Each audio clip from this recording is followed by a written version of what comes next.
DPRD Maluku Tengah evaluasi penyelenggaraan pemilihan kepala pemerintahan dan mutasi guru. Menyikapi persoalan penyelenggaraan kepala pemerintahan negeri definitif dan mutasi guru, Dewan Perwakilan Rakyat Daerah Kabupaten Maluku Tengah Selasa 7 Agustus menggelar rapat dengar pendapat dengan sejumlah organisasi perangkat daerah. Rapat berlangsung alot karena sejumlah anggota DPRD mengajukan kritikan terhadap pemerintah yang dinilai lemah menyelesaikan masalah-masalah pemerintahan, apalagi soal pengangkatan KPN definitif maupun soal pemerataan tenaga guru di kabupaten yang berjuluk Pamahan Nusa itu.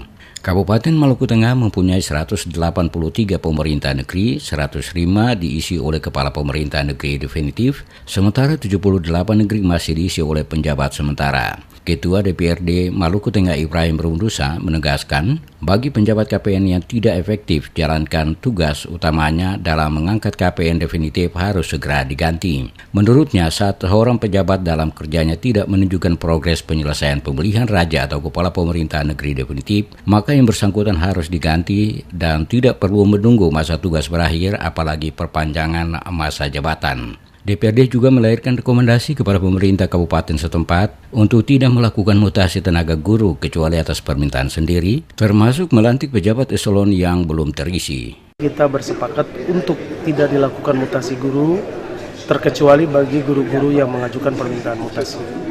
Kemudian terkait dengan soal penyelenggaraan pemerintahan negeri, DPRD juga telah bersepakat dengan target waktu yang telah ditentukan selama 3 bulan, seluruh pemerintahan negeri yang masih berstatus pejabat yang belum di-SK-kan segera di-SK-kan, dan pejabat yang dianggap tidak cakep itu bisa diganti dengan pejabat baru untuk proses penetapan raja definitif itu bisa dilaksanakan dan bisa terlaksana dengan baik.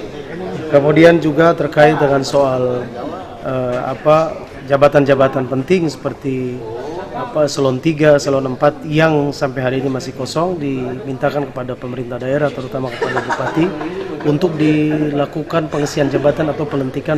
Sementara itu, anggota DPRD Halimun Saulatu menilai lambannya pengangkatan KPN dikarenakan pembiaran dan tidak tegasnya dinas terkait kepada pejabat yang diberi tugas. Terkait rencana pemerataan guru berlabel mutasi juga tidak kalah serunya dibahas dalam rapat itu. DPRD mensinyalir ada oknum-oknum tertentu yang menggembosi agar ada mutasi terkait kepentingan politik 2019.